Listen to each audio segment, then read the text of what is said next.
co-ops? How do they work?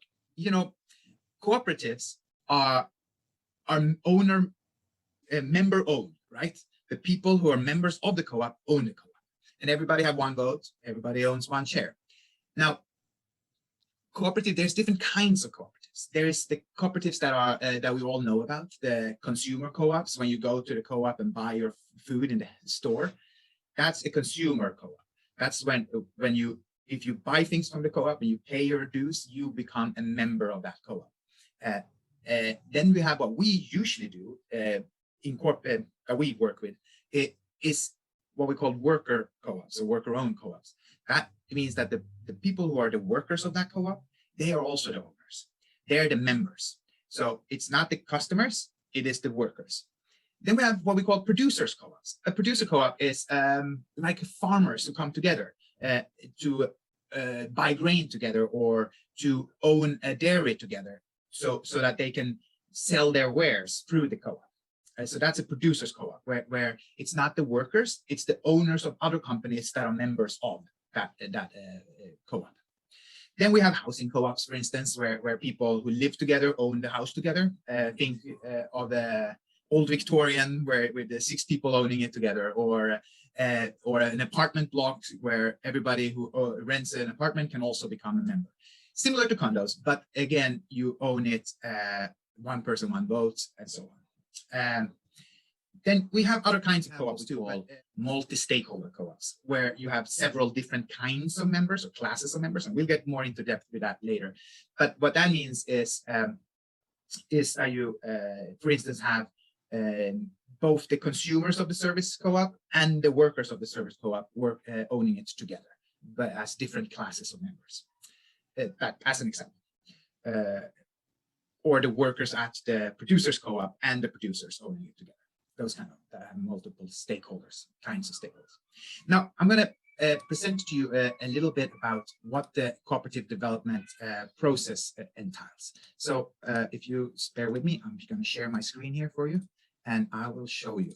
So the cooperative development, as you see in this overview, it starts with an idea. You build a team, you learn to cooperate, and then you create that co-op. So you have this idea.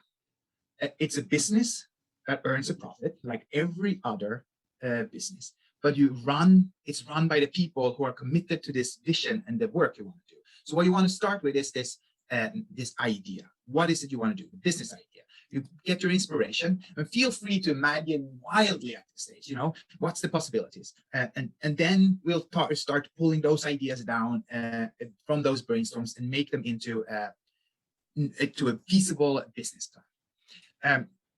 And then once you have all these great ideas, you start analyzing it. Will it work? Will the customer buy it? Can we afford the startup? Do we want to do this job for 10 years or so? We usually say that it takes 3 years to become profitable, and you usually want to run at least for 10 years before you change path. So is this something you do want to do for 10 years? So got your idea. Let's move on to the team. So practice makes experience. This is hard. You need to learn by doing, because a lot of this is all new skills. And so you look at your team as a study cohort, as a group that learn together how to do this. But what you want to do in this, when you're building the team, you get the people in, you start defining your roles. What kind of people are in there? Are you going to be the anchors that are pulling this through, that holding it down? You want to be a participant who joins in and do discrete tasks, but not hold responsibility of the thing? Or are you more of an advisor type because you have a certain expertise, but you don't have the time, for instance, to contribute, to actually go through the whole process? So these are the 3 kinds of roles that we tend to encourage people to take on in their cooperative development teams. So that, when you look at that anchor, that group of anchors, those are usually the people we call the cooperative development team, or the steering committee. You will also come across steering committee in a lot of our material. So that is the people that we're looking at working with as advisors. So now you got the anchors. So you start. You got this. You start looking at what your commitments are. For instance, how long will you be working together? When do you want to make sure that this is something you want to do? Where's your commitment stops? Where do you say like, should we go on or not? What's your long-term vision? What's your participation rate? How many hours a week can you dedicate to this, and so on? And you need to really be honest about your capacity and speak to each other and ask for help when you need it, because we're learning to cooperate. And cooperation doesn't mean just doing what you've been told. Cooperation means to step up when there's someone who needs the help, to do what you can, and to release if you can't, and say, I don't have this capacity right now. So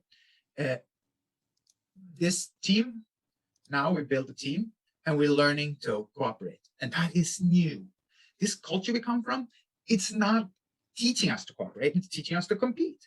So how do you do this? How are we learning to do all these things that we never learned as a child or as an adult in this society?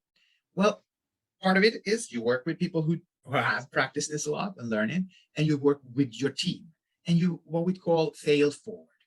This means like all the theories we teach you are great, but what you need to do is practice and practice, and in reality, you will learn by creating your co-op. The idea is that this process will take 3 to 18 months, or 6 to 18 months really, to create the co-op. And that seems a long time, but what you're learning to do is learning to cooperate at the same time as you're learning how to run your business and learning that if the business is going to work. And we say it's better to fail on paper than to fail in reality once you've invested thousands of dollars and hundreds of hours. So do this first,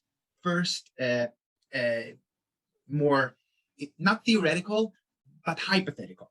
You do the work practically, but it's not real yet, right? Because once you started at that company, you're committed in one way or another. And you've we say co-ops are kind of like, so Hilda from the co-op, the LA Co-op Lab, which you've seen videos of her in your homework. She usually speaks about co-ops as polyamorous relationships without the sex. I usually say sex optional. But basically, it's kind of like a marriage. You go together with a group of people and you share your economy, you share your everyday work, you are with them more than you might be with your family. So you really need to kind of learn to be there and share all that together. And before you do that, you might want to have a honeymoon for 6 months, or 18. So we encourage it to take the time it takes to learn these things.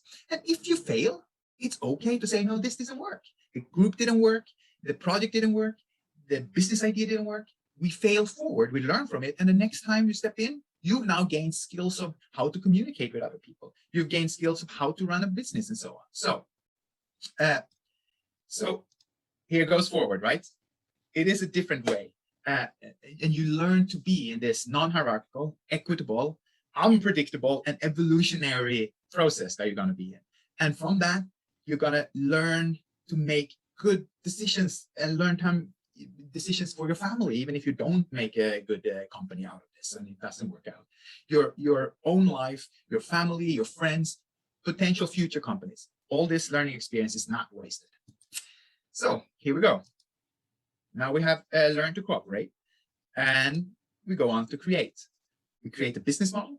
It's like kind of like a blueprint or a sketch that says like, this is how the business is going to look.